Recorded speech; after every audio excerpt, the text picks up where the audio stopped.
اعوذ باللہ من الشیطان الرجیم بسم اللہ الرحمن الرحیم۔ السلام علیکم سامعین حضرات، کل سماعت کیے تھے لن تنالو کا صفحہ نمبر 123، آج انشاءاللہ سماعت کریں گے صفحہ نمبر 124۔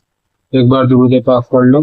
اللہم صلی علی سیدنا شفیعنا نبینا حبیبنا مولانا محمد بارک وسلم، صلاۃ و سلام علیک سیدی یا رسول اللہ صلی اللہ علیہ وسلم۔ بسم اللہ الرحمن الرحیم، اللہ کے نام سے شروع جو نہایت مہربان رحم والا۔ آگے اللہ تعالیٰ ارشاد فرماتا ہے وَاذْكُرُوا نِعْمَةَ اللَّهِ عَلَيْكُمْ إِذْ كُنْتُمْ أَعْدَاءً فَأَلَّفَ بَيْنَ قُلُوبِكُمْ فَأَصْبَحْتُمْ بِنِعْمَتِهِ إِخْوَانًا۔ اور اللہ کا احسان اپنے اوپر یاد کرو، جب تم میں بیر تھا اس نے تمہارے دلوں میں ملاپ کر دیا تو اس کے فضل سے تم آپس میں بھائی ہو گئے۔ آگے اللہ تعالیٰ ارشاد فرماتا وَكُنْتُمْ عَلَى شَفَا حُفْرَةٍ مِّنَ النَّارِ فَأَنْقَذَكُم مِّنْهَا كَذَلِكَ يُبَيِّنُ اللَّهُ لَكُمْ آيَاتِهِ لَعَلَّكُمْ تَهْتَدُونَ۔ اور تم ایک غار دوزخ کے کنارے پر تھے تو اس نے تمہیں اس سے بچا دیا۔ اللہ تم سے یوں ہی اپنی آیتیں بیان فرماتا ہے کہ کہیں تم ہدایت پاؤ۔ آگے اللہ تعالیٰ ارشاد فرماتا ہے وَلْتَكُن مِّنكُمْ أُمَّةٌ يَدْعُونَ إِلَى الْخَيْرِ وَيَأْمُرُونَ بِالْمَعْرُوفِ وَيَنْهَوْنَ عَنِ الْمُنكَرِ۔ اور تم میں ایک گروہ ایسا ہونا چاہیے کہ بھلائی کی طرف بلائے اور اچھی بات کا حکم دے اور بری سے منع کرے۔ اچھی بات کا حکم دے اور بری چیزوں سے روکے، منع۔ آگے اللہ تعالیٰ ارشاد فرماتا وَأُولَئِكَ هُمُ الْمُفْلِحُونَ وَلَا تَكُونُوا كَالَّذِينَ تَفَرَّقُوا وَاخْتَلَفُوا مِن بَعْدِ مَا جَاءَهُمُ الْبَيِّنَاتُ۔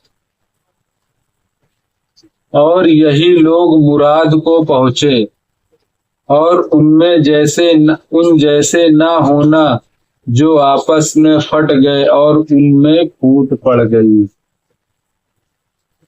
بعد اس کے کی روشن نشانیاں انہیں آ چکی۔ آگے اللہ تعالیٰ ارشاد فرماتا ہے وَأُولَئِكَ لَهُمْ عَذَابٌ عَظِيمٌ يَوْمَ تَبْيَضُّ وُجُوهٌ وَتَسْوَدُّ وُجُوهٌ فَأَمَّا الَّذِينَ اسْوَدَّتْ وُجُوهُهُمْ أَكَفَرْتُمْ بَعْدَ إِيمَانِكُمْ فَذُوقُوا الْعَذَابَ بِمَا كُنْتُمْ تَكْفُرُونَ۔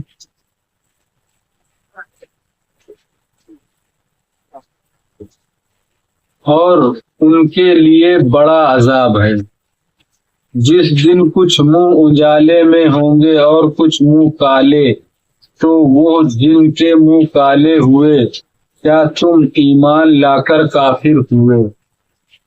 تو اب عذاب چکھو اپنے کفر کا بدلہ۔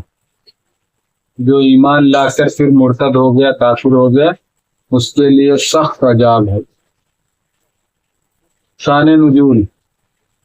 اور اسلام کی بدولت عداوت دور ہو کر آپس میں دینی محبت پیدا ہوئی، حتیٰ کہ اوس اور خزرج کے وہ مشہور لڑائی جو 120 سال سے جاری تھی، وہ دونوں قبیلوں میں کتنے سال سے؟ 120 سال جاری ہی تھی، اور اس کے سبب رات دن قتل وغارت کی گرم بجاری رہتی تھی، دن رات وہ ایک دوسرے کو قتل ہی کرتے رہتے۔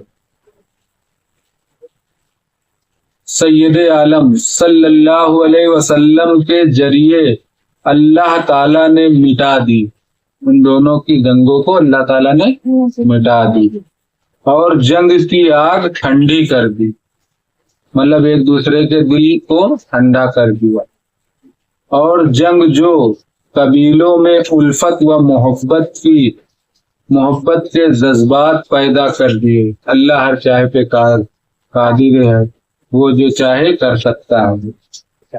یعنی حالت کفر میں کہ اگر اسی حال پر مرے تو دوزخ میں پہنچتے، اگر وہی لڑائی جھگڑے اور ایمان نہیں لاتے ویسے ہی مرتے تو دوزخ میں ہی پہنچتے۔ دولت ایمان عطا کر کے اس آیت سے امر معروف، انہی منکر کی فرضیت اور اجماع کی حجت ہونے پر استدلال کیا گیا ہے۔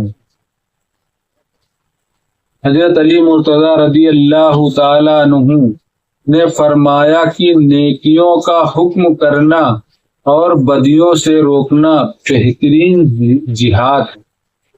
کسی کو برائی سے روکنا اور اچھائی کی طرف بلانا یہ بھی ایک بہترین جہاد ہے۔ صرف تلوار لے کے لڑنا ہی جہاد نہیں ہے، اپنے نفس سے لڑنا، بری چیزوں سے اپنے آپ کو روکنا، اچھی چیز کرنا، یہ سب بھی جہاد میں ہی آتا ہے، اور دوسروں کو بھی برائیوں سے روکنے کے لیے یہ بھی جہاد میں آتا ہے۔ جیسا کہ یہود و نصارہ آپس میں مختلف ہوئے اور ان میں ایک دوسرے کے ساتھ عناد و دشمنی راسخ ہو گئی، یا جیسا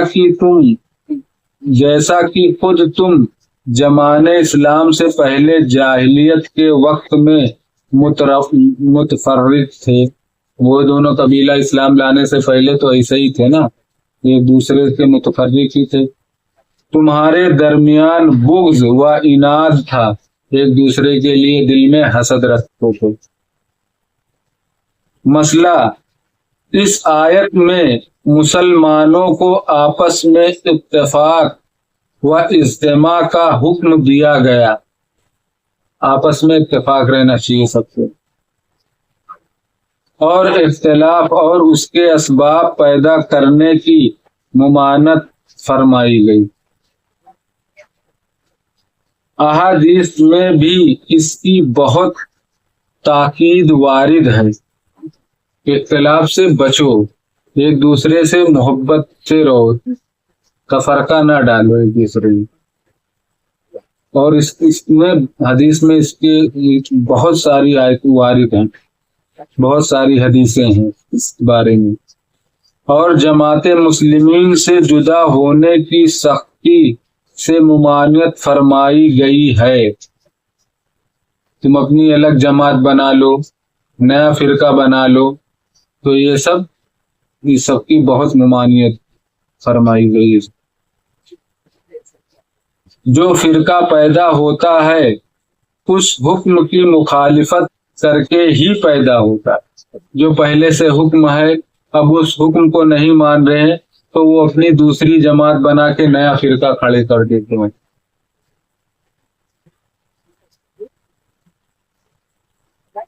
اور جماعت مسلمین میں تفرقہ اندازی کے جرم کا مرتکب ہوتا ہے،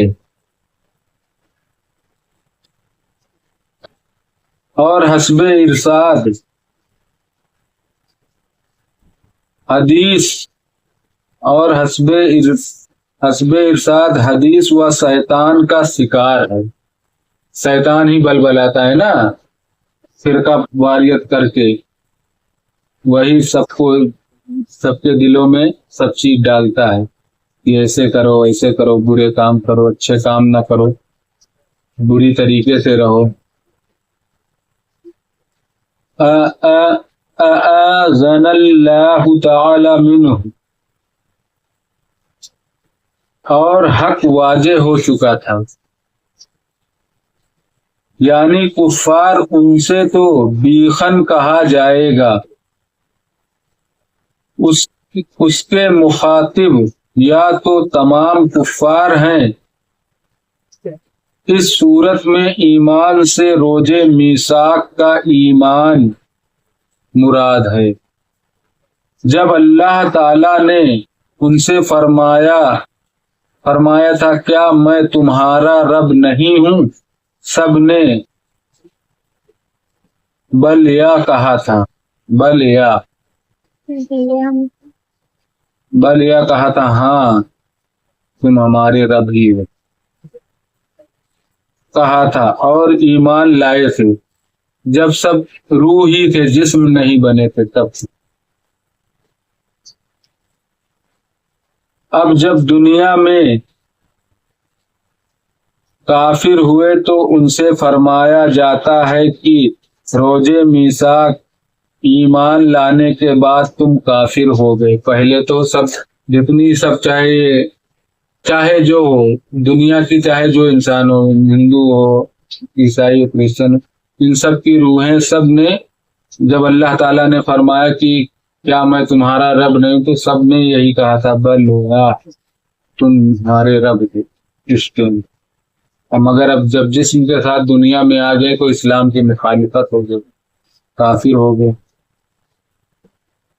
حسن کا قول ہے کہ اس سے منافقین مراد ہیں، جنہوں نے زبان سے اظہار ایمان کا کیا اور ان کے دل منکر تھے۔ مطلب زبان سے تو ہاں کہ ہم مسلمان ہیں، آپ کے ساتھ ہیں، مگر دل کے اندر کچھ اور ہی تھا، وہ منافقین۔ ایسے لوگ بہت سخت، ان سے بچنا چاہیے۔ اکرمہ نے کہا کہ وہ اہل کتاب ہیں جو سید عالم صلی اللہ علیہ وسلم کی بعثت کے قبل تو حضور پر ایمان لائے اور حضور کے ظہور کے بعد آپ کا انکار کر کے کافر ہو گئے۔ جب وہ تشریف نہیں لائے تھے آپ صلی اللہ علیہ وسلم تو ان کے وسیلے سے دعا مانگتے تھے اور ان پر ایمان رکھتے تھے، مگر جب آپ صلی اللہ علیہ وسلم کا ظہور ہوا، دنیا میں تشریف لائے، تو پھر یہ لوگ مکر گئے حسدن۔ ان لوگ بھی مراد ہیں اس سے۔ مطلب کئی قول ہے، ایک قول یہ ہے کہ اس کے مخاطب مرتدین، مطلب جو پہلے تو اسلام لائے بعد میں مرتد ہو گئے، پھر سے کافر ہو گئے، جو اسلام لا کر پھر گئے اور کافر ہو گئے، یہ لوگ بھی اس آیت کے رد میں ہیں۔ یہ بھی قول ہے، ان لوگ بھی جو اسلام لانے کے بعد مرتد ہوئے۔ صدق اللہ العظیم۔ باقی انشاءاللہ کل سماعت کریں گے، صفحہ نمبر 125۔ بسم اللہ الرحمن الرحیم، صلی اللہ علیہ نبی المی وآلہ صلی اللہ علیہ وسلم، صلاۃ و سلام علیک سیدی یا رسول اللہ صلی اللہ تعالی علیہ وسلم۔ یا اللہ یا رحمان یا رحیم یا مالک القدوس، یا اللہ ہم نے جو قرآن پاک کی تلاوت کی، اس کا پڑھنا سننا قبول عطا فرما۔ یا اللہ اس کے پڑھنے میں کسی قسم کی غلطی، گستاخی، بے ادبی اپنے رحم و کرم سے معاف عطا فرما۔ یا اللہ ہم سب کو صحیح پڑھنے کی توفیق عطا فرما۔ یا اللہ ہم سب کو صراط مستقیم پہ چلنے کی توفیق عطا فرما۔ یا اللہ ہم سب کو صراط مستقیم پہ چلا۔ یا اللہ ہم سب تیری بارگاہ میں توبہ کرتے ہیں۔ استغفر اللہ ربی من کل ذنب واتوب الیہ، استغفر اللہ ربی من کل ذنب واتوب الیہ، استغفر اللہ ربی من کل ذنب واتوب الیہ۔ سبحانک ذی العزۃ عما یصفون وسلام علی المرسلین والحمد للہ رب العالمین۔ لا الہ الا اللہ محمد رسول اللہ صلی اللہ تعالی علیہ وسلم۔ السلام علیکم رحمۃ اللہ تعالی وبرکاتہ۔